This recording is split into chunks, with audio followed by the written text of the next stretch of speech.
Hello mga kabibig! Welcome back sa ating bagong YouTube channel. Ito ang pinakamaingay nga YouTuber sa balat ng YouTube. Yes, ako si Kabibig. Maglebak-lebak na dyan with Evans ako, Nicolas Torre. Ito na ang katapusan ng inyong pagiging ng iyong pagiging pulis dong. Nako, grabe yung ginawa mong magic.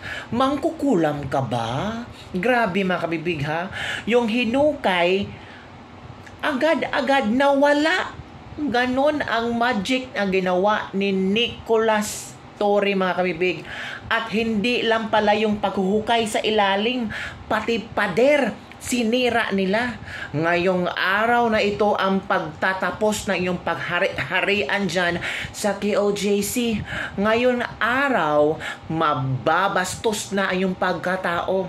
Malalaman na ng buong mundo kung gaano kakabastos mga kabibig. Eto mga kabibig ha, may napanood akong video na kung saan ang galing-galing gumawa ng magic.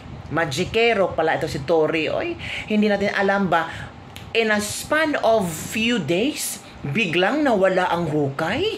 Wow! Tapos sabi pa ni Torre, magkaalaman na, wala kaming hinukay, wala kaming nipalastangan, wala kaming ginalaw sa KOJC.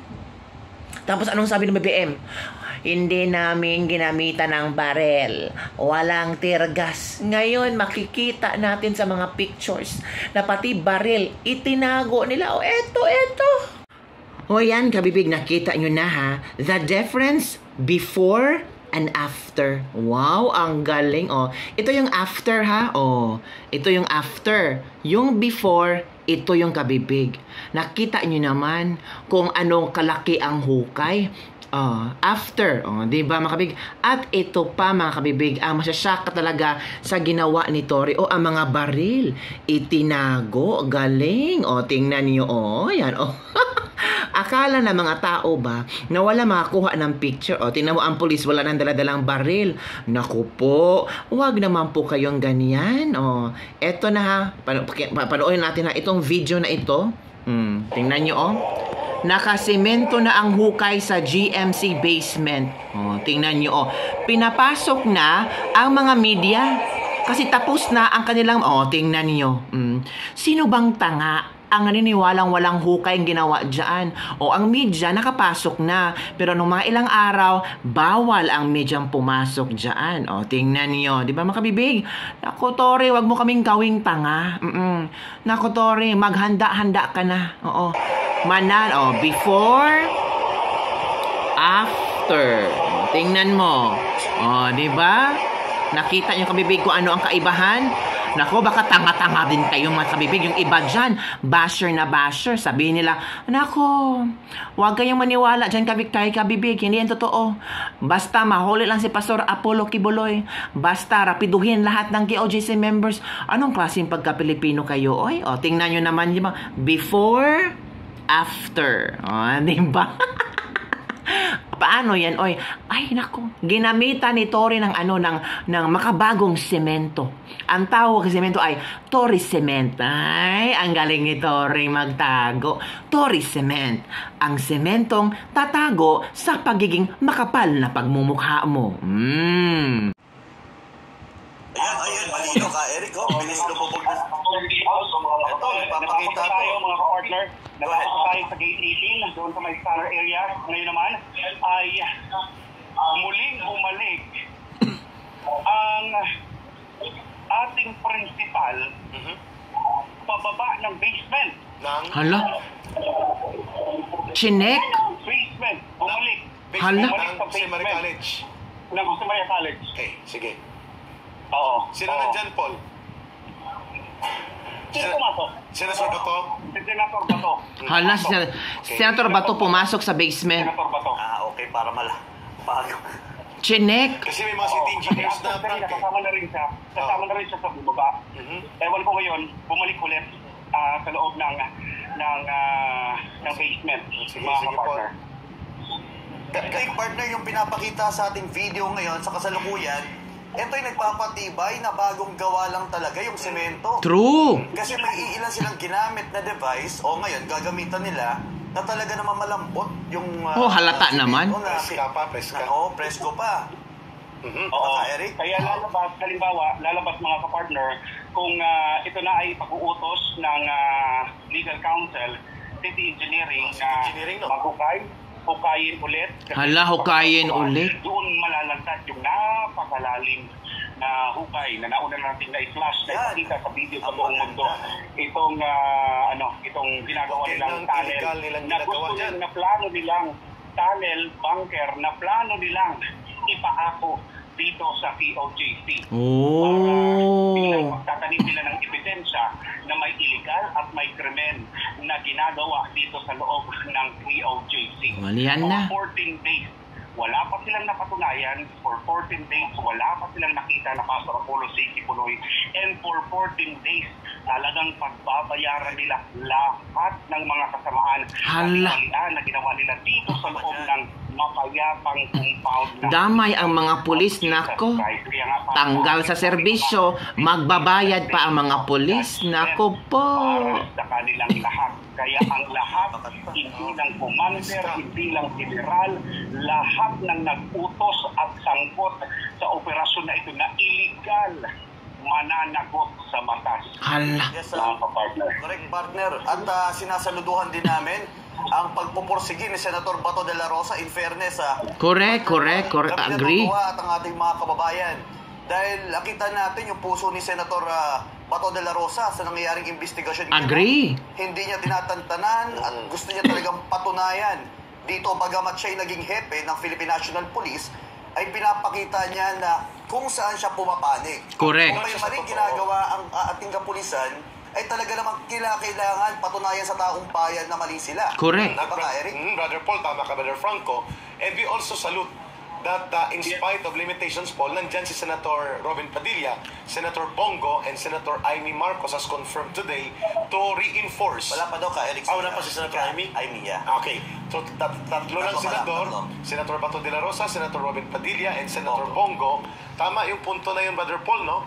Kasi kung hindi ito pinursigi, nagpapatuloy pa rin ang kriminal at illegal na ginagawa ng mga pulis. Correct. Sa pagwawasak ng property, lalo na sa eskwelahan na halos mahigit 1 linggo na walang pasok po ang mga kabataan at mula all levels ng academic program.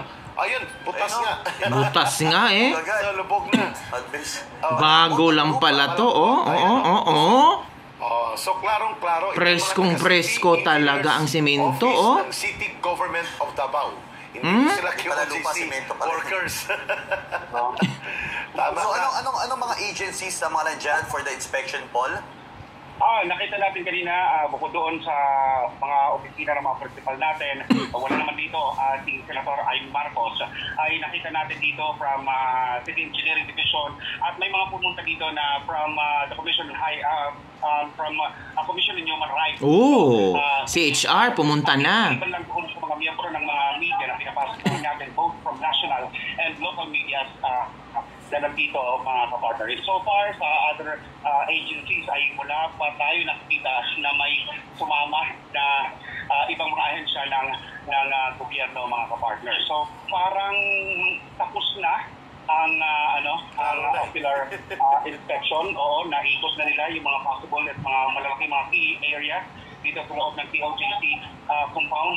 Suffice to say na baka ito na ay pwedeng magkaroon ng maayos at least basihan ang mga principal natin doon sa gagawin na Senate hearing maya-maya lang sa Davao. So, ito naman ay nakasalali pa rin, no? Bahala na ang mga senador natin, ang principals natin, kung ano magiging presentation ng kanilang pagtatanong, ng pagdinig mamaya, dahil sila mismo ay on hand, ang nakakita talaga, hands-on, mata sa mata, nakita nila ang bawat sulok dito sa loob ng POJC compound. We are not just only talking about the principals, about the visitors, senators, but the media, both local and national, nakita nila ang lahat ng mga sulok ng POJC. Kaya may karapatan tayo na maningil kung ano yung mga ibabalita nila na dapat maayos at patas at walang kinikilingan, mga kapartner. Dahil nilantad na natin, nilapas na natin, pinakita natin, ibinigay na natin sa kanila lahat ang mga informasyon. So dito, malalaman natin maya-maya lang hanggang mamayang gabi, pagtatapos, anumang oras magtapos ang pagdinig sa Senado dito sa Davao, ay sa komite ni Senator Bato de la Rosa, ay makikita natin kung anong magiging pasya ng legal counsel, magiging pasya ng city government, magiging pasya ng PNP, at magiging pasya ng komite ni Senator Bato de la Rosa. In aid of legislation, deklarado na talagang pag-supig ito sa kalayaan ng pagsampas, pananampalataya, kalayaan sa access sa education dahil hanggang ngayon naantala ang pag-aaral ng mga kabataan. Hindi lang yung mga maliliit na mga bata, CGF, kundi yung mga missionaries, karapatan ng mga tao na ninirahan dito na mapayapa na ninirahan na nakulabog dahil sa maling sistema, proseso ng pagpapagpan ng batas, mga kapartner. Yes. So doon pa lang, I believe malaking punto na to para sa katagumpayan ng the Kingdom of Jesus Christ, mga kapartner. Paul, may mga concerns ang ating mga kababayan at sabi nila, dahil preska pa daw yung semento na yan, baka hindi lubos na nalagyan ng pundasyon at baka daw mag-collapse kasi sa video footages and pictures na inirelease ng ilang mga pulis na nakakita nito at nailathala sa social media ay malalim ito. Mga umabot ng 25 feet o mahigit pa. So sila nagla-live feed tayo, napapahala sila baka daw biglang gumuho ito. Pero ang mahalagang punto dito, Brother Paul, with this direct actual site inspection conducted by the senators, led by Senator Bato de la Rosa and Senator Robin Padilla and Senator Bongo, na-establish kung sino ang sinungaling at gumagawa ng mga kriminal at illegal na gawain. Nag-challenge pa rito si Torre, ang Regional Director ng PNP. Patunayan nyo na hindi yan Photoshop. Patunayan nyo na kayo ay may ebidensya. Paano patunayan noong panahon na nagcha-challenge ka? Kasi binabarikadahan mo, tinatakot mo, at pinipigilan mo na mapasok ito ng media, ng mga abogado, at ng mga leadership ng KOGC at iba pang observer. O ngayon, patunayan mo na ang sementong ito ay preska pa at hindi kayong gumawa nito. Sino nagmexkla nito? Nahulihan kayo ng mga semento, ng mga buhangin, graba, at ipinupuslit ninyo sa kabilang gate, sa Emerald Gate. So saan nyo ginamit yun? At naghakot kayo ng mga kagamitan pang mixkla ng mga semento. At ito ngayon nagpapakita, mga kababayan, nothing is true about what Torre and the PNP and their leaders like Marcos and Abalos are telling about the people. Sinungaling na at naggumagawa ng krimen, palulusutin pa nila at ilalabas nila na ang mga biktima pa ang nangbibiktima sa kanila. So yun na, kabibig. Lantad na ang katotohanan. No? Kitang-kita naman sa iyong dalawang mata. Depende na kung yung mata mo ay natulog pa. Ayaw mo kasing maniwala sa katotohanan. Oo, hinahanap si Pastor Apollo Kibuloy. Pero iba naman yung kung inabuso mo na, nilapastangan mo na yung KOJC. Iba naman po yung KOJC compound at members kay Pastor Apollo Kibuloy. Kung nag-warrant of arrest lang kayo, warrant of arrest, hindi yung search warrant, kung saan wala namang search warrant, diba? So ngayon si Torre parang nagtatago, natakot na ba si Torre, kaya ginamitan niya na kayang magic, nawala ang hukay, nilagyan ng Torre cement. So yun lang, kabibig, ang ating Ladies Libak-Libak for the day. Don't forget to like, subscribe, and share this video. Mga kabibig, ano kaya ang magiging hukom ng mga senador para kay Torre? Sinong mananagot? Kasama ba si VVM na managot dito? Ito na ba ang pwedeng maging rason para ma-impeach si VVM? Don't forget to like, subscribe, and share this video. Bye everyone, see you next time.